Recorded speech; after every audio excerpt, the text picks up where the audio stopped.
welcome back to my channel. How is everyone doing? So let's just get into this. My name is Nisha Riquet. I am also known as the Crypto Baddie. I wonder how she got that name. Sorry, that was a horrible laugh. Guys, welcome to my channel. Literally, if you are new here, please subscribe and like this video. We're only here to have fun and learn more about crypto. Now, if you do not know me, I am a fully fledged hexagon. But my goal is not only to, expose people to hex, but also just to actually teach newbies. So people who are pretty much scared of coming into crypto, maybe just don't understand. I want to make content which will help you to get your foot in. So please subscribe and like this video before it's even started, just because I'm bants. Just like it and subscribe just for that. And then as an added bonus, you're gonna learn some stuff, okay? Guess what, guys? I'm pretty much a newbie as well, but I want to take you on the journey of education with me. I feel like it's really important that we learn together. So come up with me on this journey, get all of your info on my page, but you have to subscribe so you can get notifications. Duh.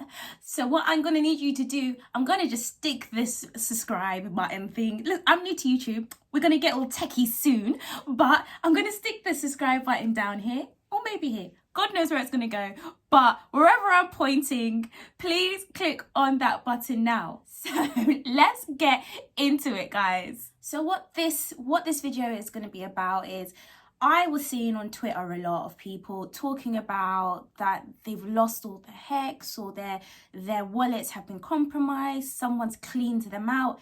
And I started seeing a bit of a trend because I kept on seeing it on my newsfeed. And first and foremost, it's one of the most heartbreaking things to see that somebody has invested their money, really put their hard-earned money into their wallet, had hope for their futures, and then someone just comes and steals that. I really can't get over that. But literally, guys, the crypto space is the Wild West. And because it's so unregulated, people like this can get away with things like this. So I really thought it was important to do a video for newbies, maybe just to identify times when you're going to get scammed, because I've nearly had my wallet compromised. I'll give you that short story in a bit, but just to keep you guys vigilant, and if you're new in the space, that you won't get snaked and dragged into getting tricked out of your money, because we are all out here just trying to change our lives, and literally crypto is that thing. So who wants it all to be stolen? Definitely not me, honey, because I would lie down and die if my stuff was stolen. So I ain't So just to give you guys a disclosure before we get started, I'm not a crypto expert, and I'm not a guru, a furu, a fake guru. I have no financial advice for anybody. If you need financial advice, please go to a financial advisor. They're more qualified to do that. But what I am is just a normal girl, just trying to share some love, okay? So we're going to get started. So like, subscribe, and please get in these comments. Hype a sister up, yes. So first and foremost, we kind of have to look at how people are storing their crypto tokens, or your NFTs, or whatever you've got. It doesn't matter. This isn't specific to anybody. This is just a warning video, but you have to look at how you're storing your crypto. So let's look at the different ways you can store your crypto. So first and foremost, you can have those custodial wallets. So if you don't know what a custodial wallet is, and on my TikTok I do have little explanation stuff, so please let me plug my TikTok. I'm gonna leave the link down below, but go down there and go and look at my TikTok and go and get that little follow, you know what I'm saying? But I have a custodial wallet. So custodial wallets are basically wallets that you do not hold your private keys. A third party holds your private keys. So if you don't have your private keys, that means that anything could happen to that wallet. If that platform decided that they were going bankrupt and they needed to liquidate and needed to close down everything, they could take your wallet with them, and you would have no claim, no knowledge of how to gain access to your wallet again. That's what that means. So if you have a custodial wallet, that means that people like to say in the crypto world, not your keys, not your coins, meaning that yes, you can put all your money and you can do a lot of things, but a third party inevitably has control of that wallet. So I personally don't opt into using custodial wallets. When I first started out in crypto, that was all I knew. I knew like really bait custodials, and like I was just having my money just floating on these exchanges. just and then I started to kind of get a bit more knowledge and understanding, and I knew that I needed my own private key wallet. So private key wallet is basically, or as I say, non-custodial wallet is you have your private keys. So you know, you can have a MetaMask, Trust Wallet, etc. Now these wallets mean that you have your seed phrase, only you have your private keys, so nobody can you know, like some of these exchanges they could get hacked, and those private keys, the scammers get those private keys, and now everyone's wallets are compromised, everyone's wallets are being cleared out. Now when you hold your private keys and you own like your seed phrase and different things like that, then it's only knowledgeable to you. So no one can access your wallet without that information, and only you have that. So inevitably you have full control of your wallet, okay? I feel like that's more safer for me personally. But then you also have the term hot and cold wallet. So if you have a hot wallet, that means it is on the server, is on the internet, you know, it's connectable.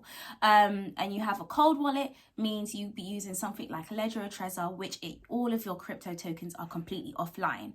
Doesn't mean they're out of complete danger, but they're safer than being on the wild wild web, the wild west, the wild everything.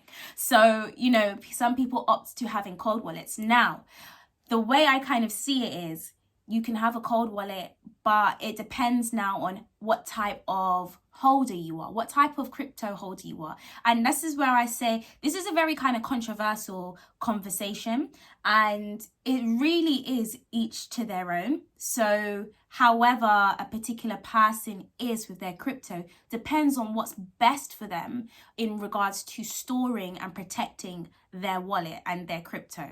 Okay, so you know, me personally, I've got a lot of things that I hold and I have intentions of holding really long term. So that would be potentially something that would be on a cold wallet, because I'm not moving it around. I don't want to be doing constant moving around. So I leave it there. It's a cold wallet. And we're going to go into some of the risks of cold wallets, but cold wallets, in fact, are pretty much my personal opinion. Can't speak to it for anybody else, but my personal opinion is kind of one of the safest ways to hold, especially if you're not moving or doing anything. But if you are somebody that likes to buy, move, you know, like, you know, do all lots of stuff with your crypto, then a cold wallet would be kind of inconveniencing for you, because you're going to have to do a lot to get it back to then go. So you know, you would then hold it maybe on your private keyed wallet, so your non-custodial wallet, or if you have a custodial wallet, you know, each to their own. You might prefer that because you may not trust yourself with your private keys. Many people have lost private keys and lost a lot of money because they don't know where the private keys are. They've stored it on their phone, the phone's been lost, they can't get back the information. They wrote on a piece of paper, that piece of paper's gone into oblivion. Now they don't know their private keys or their seed phrase, and that wallet is inaccessible. So if you don't trust yourself with your private keys, that a custodial wallet might be something for you. But each to their own. Me personally, I feel like a cold wallet is one of the safest ways, and having your own private keys, seed phrase, etc., I feel like is the way forward. So now we've discussed kind of the different types of wallets, and I hope I'm not going too fast. If I am, just take notes. Like, this is YouTube. You can pause this, bitch. So please just pause, rewind, and take some notes if you are new in this, okay? So as my story, it was something that wasn't even that blatant. But because I have somebody in my life who is very clued on in regards to crypto, he'd already explained something like this to me already. So I clicked as soon as it happened. But he had kind of told me this by passing, like just to say, like, make sure you stay careful out there. And I was like, oh, okay. Not actually realizing that it was actually going to happen to me one day. So I went on something. It might have been Uniswap. I'm not sure what it was, but wherever it was, I connected my wallet. And that was something I usually did. And when I connected my wallet, my MetaMask did something weird and then said, like, came up with this thing to say your MetaMask has been compromised. And I was like, the fuck? What? So I think I was trying to, like, I think I was using Uniswap, and I was trying to do something with a token that wasn't listed, and I was trying to list it, and then and I connected my wallet, and yeah, some stuff started happening. So I'm looking at my wallet like, excuse you? What? So MetaMask like has it like kind of regenerated itself and then said re-enter your seed phrase. So I'm just about to go and give my seed phrase, and I'm like, hold the fuck on. Hold up right there. So I'm looking at my laptop and I'm like, are you trying to be a snake? Are you really trying to get me robbed out in these streets? So I called my cousin, who obviously was in this stuff, and I was like to him, like, this is what's happened. Am I like bugging out thinking that this is what's happening? He was like, do not put your seed phrase in. I'm like, okay, because I had, thank you. So the postman came mid-story. So I'm like, am I bugging out? So I had to take a second, and that's one thing I would always tell people. Before you panic and do things with haste, take a second and think of what's happening. Because if you take that second, it starts to make sense that it doesn't make sense. But when you're rushing and you're panicking, everything makes sense until you get scammed, and then you're like, what? So I took that second and I was just looking, because I was about to put my seed phrase in, and I was just looking at it and I was like,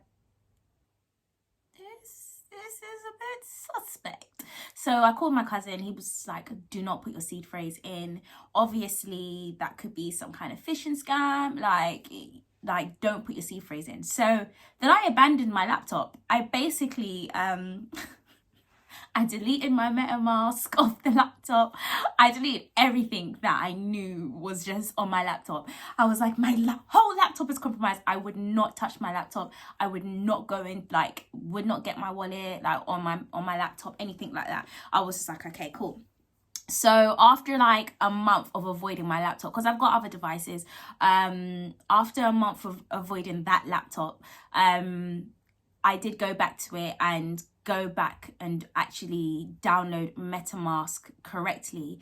But in that haste, I don't know what the hell generated, but it generated me onto some MetaMask kind of site thing telling me to put my seed phrase in. If I need to basically change my details because my account's been compromised. And if I was newer, or I didn't have the people around me with the knowledge, I would have felt so afraid, because I've got all of my investments in that wallet. I would have felt so afraid. I would have just done it just to make sure that I protect my wallet.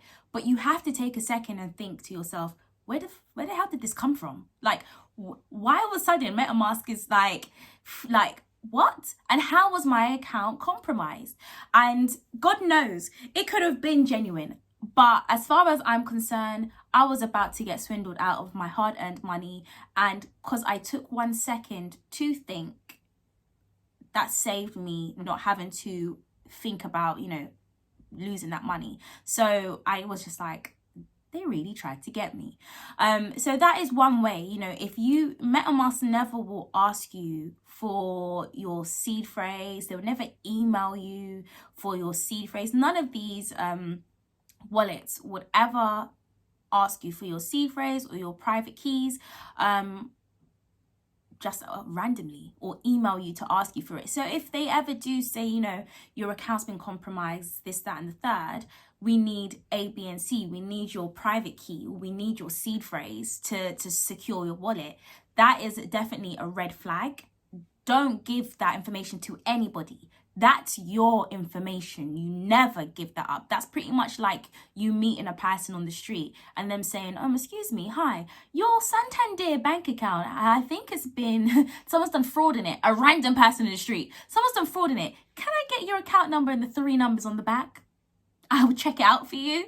That's pretty much the equivalent. You are literally giving a stranger your 3 numbers on the back of your card and your card number, so they can go and do whatever they please with your details. So that is one thing. It's, you know, it's one of the most straightforward things to know, but it happens. Okay, so I've seen on Twitter people saying, you know, I gave my private key, I gave this to so and so who was going to help me to get an airdrop or get this and that. No, that, honey, that is a stranger. Stranger danger, okay? I don't know you. I wouldn't even give my family my seed phrase and my private keys or none of that, okay? We blood. We related. I known them since I was born. I ain't giving them nothing. We trust no one but ourselves with this information. So do not give those details to absolutely anybody, even if it seems as if you know your funds are in danger, etc. Your funds can never be in danger if you hold your private keys, if you have that information, because nobody can access your information. Okay, so that's my story, but I'm gonna go into like another story that someone actually DM'd me about, and I thought it was really important to actually say it because this actually does happen. I'm gonna read this message word from word because I want to get like his story correct. And I told everyone that I was gonna just leave them to be anonymous because it is slightly embarrassing for some people, but also I'm so grateful and thankful that people actually DM'd me and told me their stories, even though it was quite personal and they felt kind of vulnerable telling it. So thank you everybody who did message me. So this person said that they were basically in a Telegram group for a project, and it was about to launch. So the launch date hit, boom, I saw what I thought was a notification. I looked at it. It was a full copy of the chat room saying it's live now for sale on PancakeSwap with the link and all of that stuff. All kinds of comments and people excited. So boom, I hit the link of what I thought was the official Telegram group's announcement, swapped the token, and boom, it was there. Went to Binance Scan and it was at almost zero. What I didn't realize was I got a message, not a notification, and got fooled. It was early in the morning and I was tired and it was still my fault.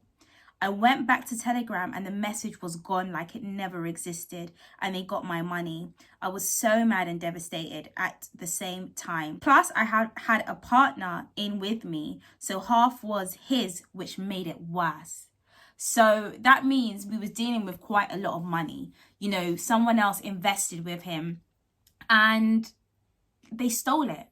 So not only does he now owe his partner, his friend, but he's lost everything that he's put in, and it's heartbreaking. And one thing I would say is, if you are on Telegram and you're in these Telegram groups, don't be quick to click on things. Secondly, put your Telegram on that only your contacts can message you outside of groups, because what you'll find yourself happening is, which I used to find, was people would just add me to these random crypto groups or random stuff or get random messages, and sometimes it does get confusing. So put your Telegram on private, where only people can contact you if you have them in your contacts, or you know, you're friends with them outside of the group, because then anything that needs to be conveyed could be done within the group, unless you guys initiate it outside of the group. You're going to see a lot of scammers in half of these Telegram groups, you know, making themselves seem as if they're a part of the community, or potentially that they can help you with something. Maybe you've asked a question in a group because you're a noob, and you've asked something in the group, and they may come to your help, you know, help you out. Listen, I'm very sorry. I love talking to people, and I always do within the crypto community, but I don't play with giving people my information. So you need to be really vigilant when you are in these group chats, who you're talking to and what information you're sharing with people.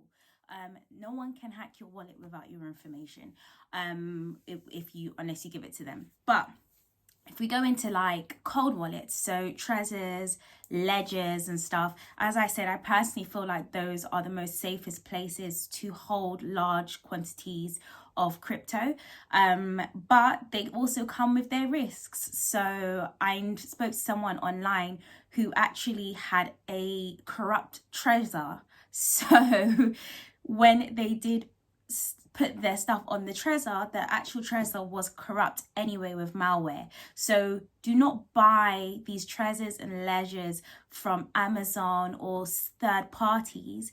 Buy them direct from the actual company, because a lot of them, they may come in the packaging with the plastic around it looking like it's never been touched, but they've actually been tampered with. So you could easily lose everything you've worked so hard to build, and thinking you're doing the right thing by putting your stuff in a cold wallet, but you've actually bought something that is already tampered with and has malware on it that's going to basically wipe you out. So there are different risks, and we need to have a conversation about this. We need to have dialogue about this. We need other people in the crypto community to share this information, because there are people who are coming in, and because things are so unregulated and it's all new to people, there are scammers just everywhere. I know that Richard Hart posted the other day that there is a scam going around, which basically they're doing something on the lines where they're doing like a tutorial, and there's YouTube videos for it, and a tutorial how to add something to your wallet. But instead what that does is it allows them access to your wallet and for them to wipe you out as well. So things actually in the crypto world, because bear in mind, crypto, yeah, it's full of bloody brains. There are smart people in this whole situation. So their scams are very intricate. You know, they are well thought through and they look legit. So everything my suggestion to everybody is, take your time. Really take your time and pay attention. If it don't make sense, it don't make sense. If it's too good to be true, if someone's saying, I'm going to send you all of this crypto for free, or I'm going to give you this for free for answering this question on Twitter or something like that. Mate, it's too good to be true. Do you like your money? Just stop trying to get the free stuff. Stop trying to do the shortcuts. Stop running after the trend, because really and truly, I say running after the trend, I mean like big time FOMO. You see people talking about something. There have been so many rug pulls. So if you don't know what a rug pull is, it's basically when a project has been launched, it looks all well and great, it starts mooning, prices going up, and bam, they're gone. Everybody's money's gone. They're gone. The sorry, I shouldn't laugh, but this stuff happens. So do not get FOMO. Like, please, just take your time in this space, educate yourself and learn. And it would be really good if more people could contact me and we could talk more about, you know, how to help each other not to get scammed, not to be in a situation where our wallets are being compromised. You know, we make mistakes, and it is something that I think a lot of people are embarrassed about when it happens to them. But I feel like the embarrassment should not stop them from spreading the word to be able to help other people, because it can happen to the best of us. So yes, that is really it. I just want to do this quick video just to really go over that. So, you know, if you've got large amounts, if not financial advice, just saying, you know, potentially put it in a cold wallet. If you've got small amounts and you're doing a lot of moving about, then just try and keep your private keys and keep them safe, and don't lose them, because then you'll never be able to get into your wallet. And if you are on a platform in which holds your private keys, and you've got a wallet and you feel that's the safest option for you because you might lose your private keys, then so be it. But just make sure that you're not giving anybody your information. And also, don't just be clicking on things. Don't click on random things, and don't connect your wallet to just random stuff, because you'll have nothing left, my dear. So that is the end. But guys, next video, I'm actually going to record a video straight after this, because like I'll be taking a whole month to upload stuff. So I'm just going to like record a whole load of stuff. And yeah, so please just check the links in the comments in the bio, and make sure you subscribe to my page and like. Thank you. I will see you guys soon. Love ya.